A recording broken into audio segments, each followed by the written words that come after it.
Mukama yeebazibwe nnyo abooluganda olwaleero ngenda kugabana nammwe ekigambo kya Katonda naye nga ngenda kugabana ebyama 6 eby'okuggumiza omukwano gwo ne Katonda. Katutandike. Ekyama ekisooka, Mukama ayagala okubanga tujjumbira okubeera mu mboozi naye olunaku lwonna oba ekiseera kyonna.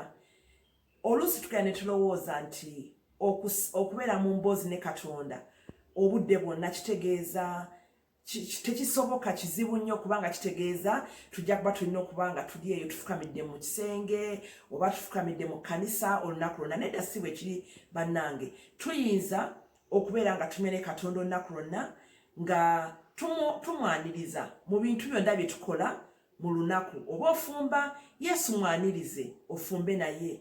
Oba onyumya n'abagenyi, oba osanyukira abagenyi, Yesu mwanirize okikole naye. Oba ogenda ku lugendo, Yesu mwanirize okikole naye. Oba oli mu nnimiro, Yesu mwanirize olime naye. Limanga bw'ogamba bannange, ayi Yesu nyamba muwogo wange ono aleme kukaawa. Bw'obanga oyoza engoye, ayi Yesu nyamba enkuba ereme kutonnya, engoye zange zisobola okukala. Bw'obanga abaana bali ku ssomero, Mukama yamba abaana bange obawe amagezi. Ate n'okumugamba nti Mukama nga nkwagala, Mukama ng'oli wa kisa, Mukama osaanidde. Tube nga tukola bwe tutyo olunaku lwonna, ekyo kisanyusa nnyo Katonda. Mpozi kyenyiza okwogerako olunaku olulala nti okunyumya oba emboozi tebeera ya muntu omu, si gwajja okuba nga oyogera wekka, olina n'okuwuliriza okuva eri Katonda. Ekyama ekyokubiri, fumiitiriza ku kigambo kya Mukama obudde bwonna. Bayibuli kino ekyogerako bulungi. Okufumiitiriza kye kimu n'okulowooza. Bayibuli ekyogerako bulungi mu Yoswa essula esooka n'olunyiriri olw'omunaana. Bayibuli etugamba nti ekigambo kino eky'amateeka kiremenga okuva mu kamwa ko, okirowoozengako emisana n'ekiro. Abooluganda, nsaba tugifuule enneeyisa yaffe okulowoozanga ku kigambo kya Mukama emisana n'ekiro. Kitegeeza ki? Tufunayo olunyiriri oba ekitundu mu Bayibuli kisome. Bw'omala okisoma kiveeko nesigala ng'okirowoozaako, ng'okitereka mu birowoozo byo. Nja kuwa ekyokulabirako. Oyinza okuba ng'olina ekizibu oba kaakati nga bino ebya lockdown, ojja kubeera ng'oli awo President yamaze dda okwogera naye osigale ng'okirowoozaako. Kaakati ne bagambye emmere bagenda kugaba Kampala yokka, ffe tuli ku ki bannange? Kakati nate amasomero nga tebanaba kugalanga, bagambye ebyokusomesa biri ku TV, ate nze sina TV, tetulina na masanyalaze. Olaba President yamaze dda okulangirira naye gwe osigadde okirowoozaako, okifumiitirizaako. Kyekyo kye tulina okukola mu kigambo kya Katonda. Bw'omala okisoma kye tulina okukola, tulina okisoma buli lunaku kubanga Bayibuli egamba nti omuntu tabeere mulamu lwa mugaati gwokka, wabula na lwa buli kigambo ekiva mu kamwa ka Mukama Katonda. N'olwekyo kisome, okirowoozeeko, okifumiitirizeeko obudde bwonna, ojja kuggumiza omukwano gwo ne Katonda. Ekyama ekyokusatu, olina okugondera Mukama mu kukkiriza ate okumugondera mu bujjuvu. Omanyi olumu tufuna entengereze bwe tuba nga tugondera Katonda. Oluusi ne tugamba olw'okubanga luli yatugamba kukola kino n'okikola bw'otyo. Naye olina okumugondera mu bujjuvu ate mu kukkiriza. Kitegeeza ki? Nti ne bw'obanga ebiragiro bya Mukama tobitegedde, gwe kola kyakugambye okukola. Nja kuwa ekyokulabirako ekya Musa mu Bayibuli. Musa mu Bayibuli olunaku lumu nga akulembera abaana ba Isirayiri okubajja e Misiri, Katonda yamugamba nti olwazi lukube n'omuggo lujja kuvaamu amazzi. Ddala yalukuba n'omuggo ne muvaamu amazzi. Naye ate oluvannyuma Mukama Katonda y'omu n'addamu n'amugamba, yamugamba kwata omuggo. Era omuggo yagwogerako, kwata omuggo. Ne ku luno yogera eri olwazi lujja kuvaamu amazzi. Ebyembi Musa yagenda ku biragiro ebikadde, kye yakola olwazi yalukuba bukubi. Ddala lwavaamu amazzi, n'ekyo tekyasanyusa Katonda. Era Musa teyatuuka mu nsi ensuubize. N'olwekyo abooluganda mbakubira omulanga, tusabe Mukama Katonda atuyambe okuwuliriza ebiragiro bye, tumugondere buli kaseera mu bujjuvu ate mu kukkiriza. Tumugondere yadde nga tetutegeera kikyagamba. Mpozi kyesinza kubuusa maaso oluusi tuyinza okuba nga twebuuza mu mitima gyaffe naye oyogedde ku byama ebyokunyweza omukwano gwaffe ne Katonda naye ate omuntu gw'ogondera abeera mukwano gwo mbadde ngamba ogondera mukamaawo mbadde ngamba omukyalo ogondera mwami wo mbadde ngamba omwana ogondera muzadde ye kiyinza okutalabika nga bwe kityo naye Bayibuli etugamba Yesu yatugamba tulina okumugondera era n'atugamba nti bwe tuba tumwagala tukirage nga tugondera amateeka ge. Ekyama ekyokuna yagala Katonda by'ayagala. Kino tukimanyi bannange bw'obeera n'emikwano gyo oyagala baagale by'oyagala. Bw'obeera nga muli mu byabufuzi oyagala abantu baagale ng'oli mukulembeze oli mubaka wa palamenti oyagala abantu baagale by'oyagala. Bw'oba ng'oli mukulembeze wa ggwanga president oyagala abantu baagale by'oyagala. Bw'oba bagamba bannange tunyiikire okulima oyagala abantu banyiikire okulima. Bw'oba ng'oli minisita w'ebyobulamu ng'ogamba bannange munaabe mu ngalo emirundi mingi okwewala COVID-19 oyagala abantu baagale era bakole byokola ki by'oyagala. Okugumiza omukwano gwaffe ne Katonda tulina okwagala Katonda by'ayagala. Kiki Katonda waffe kyayagala?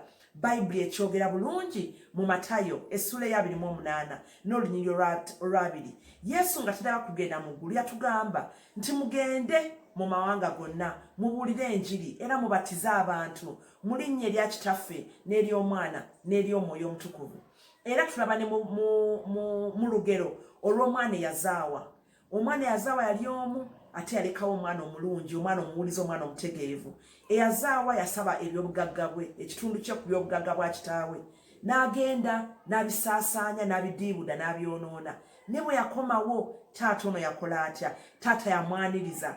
Taata yalagira abatte ebisolo ku lw'omwana ono. Taata yalagira embaga ennene era mujjukira omwana omuwulize n'anyiikaala omutima yiyinze nga tebakinkoledde. Kino kitulaga nti Katonda asanyuka nnyo bwe twagala by'ayagala. Tukitegedde nti ayagala nnyo omwonoonyi okukyuka okuva mu makubo ge, omwonoonyi okwenenya. Era ne Bayibuli etugamba nti omulundi gumu gwokka Yesu lwalagira wabeerewo embaga ennene ennyo mu ggulu kye kiseera ng'omuntu omu bw'ati alokose.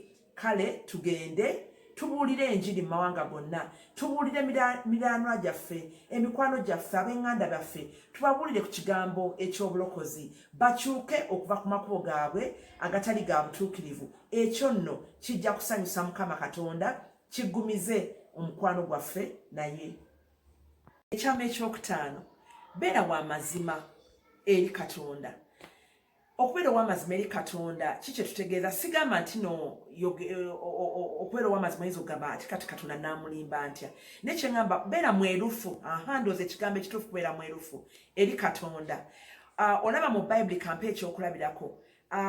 Ibulayimu bwe yali ng'ayogera ne Katonda nga Katonda ayagala okusaanyaawo ebibuga ekya Sodoma ne Gomora.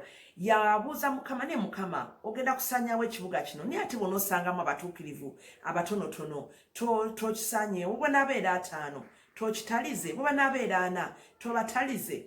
N'olwekyo okubeera omwerufu kubanga omuntu ayinza okugamba munanga ate Katonda agambye agenda kusaanyaawo ekibuga nzaani okumuddamu nzaani okwogera naye. Ne beera mwerufu. Yeremiya anane we yagambira Katonda mu Yeremiya essula eya 2 we yagamba nti Mukama wambuzaabuza ne olaba yasobola okumubuulira kyalowooza. Of course Mukama tayinza kutubuzaabuza ne yamubuulira kyalowooza. Yali mwerufu eri Katonda. Mpozi nzijjukira Yobu gwe tumanyi ng'omusajja yali mukwano gwa Katonda wabula nga yayita mu bintu bingi ebisoomooza. Naye ekisinga okunkwatako mu Yobu essula eya 42 Katonda yagamba mikwano gya Yobu yabagamba mmwe temubadde b'amazima gye ndi nga mukwano gwange ono Yobu era n'ebintu ebinkwatako temubyogeddeko mu ngeri y'amazima. Katereka mukwano gwange ono Yobu ye abasabire ate essala ye nja kugiwulira. Tulaba nga Katonda asanyukidde Yobu amusanyukidde olw'okubanga ye abadde mwerufu gy'ali, abadde w'amazima gy'ali, amubuulidde ebimuli ku mutima. Tubeere beerufu eri Katonda, tubeere b'amazima eri Katonda waffe, tumubuulire bye tulowooza eby'omunda, tujja kugumiza omukwano gwaffe ne Katonda. Ekyama eky'omukaaga era ekisembayo, yaayaanira okunyweza omukwano gwo ne Katonda okusinga ebintu byonna. Omanye olumu tugenda ne tutwalibwa ebintu mu bulamu buno obw'ensi ne weekanga ng'omukwano gwo ne Katonda si kye kiri ku mutwe, ekyo kitadde eri ku bbali.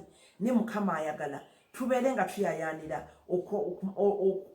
okumwagala okusinga ebintu byonna. Dawudi yayogera mu Bayibuli yagamba nti Mukama nkuyaayaanira, n'agamba nti ng'empeewo mu ddungu bwenoonya amazzi ag'okunywa, nange omutima gwange bwe guyaayaanira omukwano gwo, ayi Katonda. Mbakubiriza tuyaayaanire omukwano gwaffe ne Katonda, kubanga Katonda kasitaabanga mukwano gwo, emikwano emirala gyonna gijja kukwegattako, gijja kwongezebwako. Tuleme okuyaayaana, tuleme okuteeka essira mu kunoonya omukwano n'abaami, mu kunoonya omukwano n'abakyala, mu kunoonya emikwano n'abaana baffe. Tuyaayaanire okunoonya omukwano ne Katonda nga gwe mukwano ogusinga emikwano ebirala byonna bijja kugoberera. Nzijukira oluyimba lumu olukwatagana lwenyinza okugamba nti kwe kumbawumba kw'okusaba kwange olwaleero, nti tusabe Mukama nti buli lunaku atuteekemu omutima ogumuyaayaanira, atuteekemu omutima oguyaayaanira ekigambo kye. Twongere okumulaba obulungi, tumuwulire eddoboozi lye, tumugoberere kumpi nga tetumuleka kugenda wala nnyo, tumugoberere kumpi nga tuli kumpi, ate tumwagale n'emitima gyaffe gyonna. Mukama abawe nnyo omukisa ate abakuume.